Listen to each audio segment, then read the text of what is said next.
Metaverse को एक तख़य्युलाती दुनिया के तौर पर पेश किया जा रहा है। मेटावर्स एक ऐसी दुनिया है जो इस दुनिया में कहीं भी रियल में एग्जिस्ट नहीं करती। मेटावर्स एक ग्रीक ज़बान का लफ्ज़ है जिसमें मेटा का मतलब बियॉन्ड और वर्स इस दुनिया से लिया गया है। इस तरह मेटावर्स का मतलब एक अलग दुनिया है जिसे ख्यालों की दुनिया भी कहा जा सकता है। आज से पहले जिसके बारे में सिर्फ सोचा जा सकता था, लेकिन अब वो हमारी जिंदगियों का हिस्सा बनने जा रही है, जिसमें हम एक डिवाइस के जरिए कनेक्ट होकर घंटों बिताने वाले हैं। रिसेंटली मैंने इसी चैनल पर कम्युनिटी पोस्ट की जिसमें मैंने मेटावर्स के बारे में पूछा। इसका रिजल्ट बहुत शॉकिंग था। सिर्फ 9% लोग ही ऐसे थे जो इसके बारे में जानते थे। 36% ऐसे लोग थे जो इसके बारे में बिल्कुल भी नहीं जानते थे और 55% ऐसे लोग थे जो इसके बारे में जानना चाहते थे।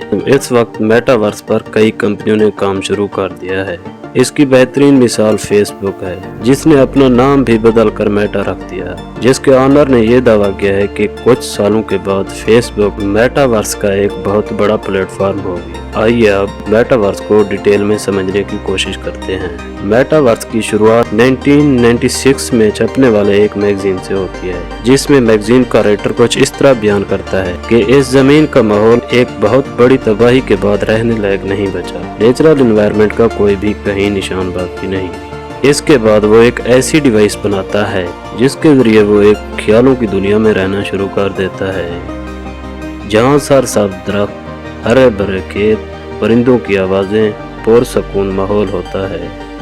तब ये सिर्फ एक ख्याल ही तस्वर किया जाता था, लेकिन अब मेटावर्स रियल में जिंदगी का हिस्सा बनने जा रहा है और किसी हद तक जिंदगी का हिस्सा बन भी चुका है। इसकी बेहतरीन मिसाल मुख्तलिफ कंपनियों के VR ग्लासेस हैं, जिनको पहनने के बाद इंसान इस दुनिया से कट कर एक अलग दुनिया में चला जाता है और इसका दिमाग खुद को इस वर्चुअल दुनिया का हिस्सा समझने लगता है। इन ग्लासेस में लगे हुए सेंसर की मदद से वो इस दुनिया को महसूस भी कर सकता है और अपने इरादे के मुताबिक इसमें जो चीज देखना चाहे देख भी सकता है। फर्ज करें कि वो कोई एक मूवी देखना चाहता है, इसमें वो सिर्फ स्क्रीन के बाहर बैठकर नहीं बल्कि वो खुद को इस मूवी के अंदर महसूस करता है। उसे ऐसे लगता है ये सब जो कुछ वो देख रहा है रियल में इसी वक्त इसके इर्द गिर्द हो रहा है। बात सिर्फ यहाँ तक नहीं रुकती। मेटावर्स का अगला फेज इससे कहीं आगे है, जिसमें कोई भी इंसान एक मखसूस डिवाइस के जरिए इस मेटावर्स में इंटर होता है। वो अपना एक वर्चुअल अवतार बनाता है जो वो अपनी मर्जी से किसी शक्ल का भी बना सकता है,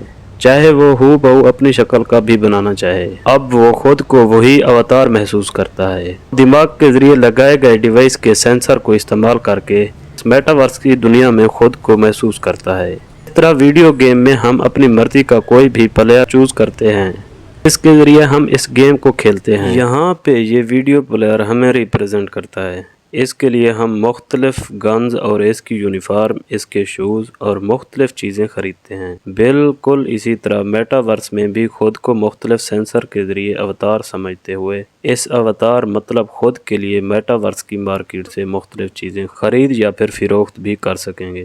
वहाँ पे हम अपना वर्चुअल घर भी ख़रीद सकेंगे जिसमें हम वर्चुअल अवतार के ज़रिए रह सकेंगे। हम अपने फ्रेंड्स, फैमिली या जिसे भी हम चाहेंगे इस घर में इन्वाइट कर सकेंगे, जहाँ पे ये सब लोग अपने अपने अवतार के जरिए अगर आना चाहें तो आ सकेंगे। वहाँ पे मिल बैठकर हम कोई भी फन, गेम्स या फिर बिजनेस मीटिंग कर सकेंगे। मेटावर्स में हम अपने नाम का प्लॉट खरीद सकेंगे जिस पे हम स्कूल, ऑफिस या कोई शॉपिंग मॉल वगैरह भी बना सकेंगे और अगर हम इसे बेचना चाहें तो इसको बेच भी सकेंगे। ये प्लॉट मेटावर्स की दुनिया के जिस कोने या जिस इलाके में भी खरीदना चाहें वहाँ पे हम खरीद सकेंगे। अगर इसके साथ कोई और प्लॉट खरीदता है, वहाँ पे शॉपिंग मॉल्स, मुख्तलिफ इंस्टीट्यूट और बहुत सारे प्रोजेक्ट शुरू हो जाते हैं, तो हमारे प्लॉट की कीमत बढ़ना शुरू हो जाती है। जिस तरह रियल दुनिया में होता है, हम मेटावर्स में अपनी लोकल करेंसी में कुछ खरीद या फरोख्त तो नहीं कर सकेंगे, तो हम वहाँ पे करेंसी कौन सी इस्तेमाल करेंगे? अगर कोई ये बताना चाहे मेटावर्स में कौन सी करेंसी इस्तेमाल होगी तो वो कमेंट करके बता सकता है। क्या मेटावर्स में डॉलर से खरीदो फरोख्त या बिजनेस होंगे? नहीं, मेटावर्स की करेंसी भी मेटावर्स की तरह वर्चुअल ही होगी, जिसे क्रिप्टो करेंसी कहा जाता है। क्रिप्टो करेंसी किसी मुल्क या किसी बैंक के अंडर नहीं आती, तो इसकी कोई बाउंड्री लाइन नहीं होगी। मेटावर्स से इन कंपनियों का तो बहुत फायदा होने वाला है, जो लोगों को ज़्यादा से ज़्यादा अपने अपने सोशल मीडिया प्लेटफॉर्म पर रोक कर रख सकेंगे। मगर इससे इंसानी हेल्थ और दिमाग के फंक्शन काफ़ी हद तक इफ़ेक्ट होंगे, रिश्ते कमज़ोर होंगे। एक इंसान जो मेटा की दुनिया में तो काफ़ी हद तक जान पहचान रखता होगा, मगर घर वालों और रिश्तेदारों से इसका रिलेशन किस हद तक कमज़ोर होगा, आप ये सोच भी नहीं सकते।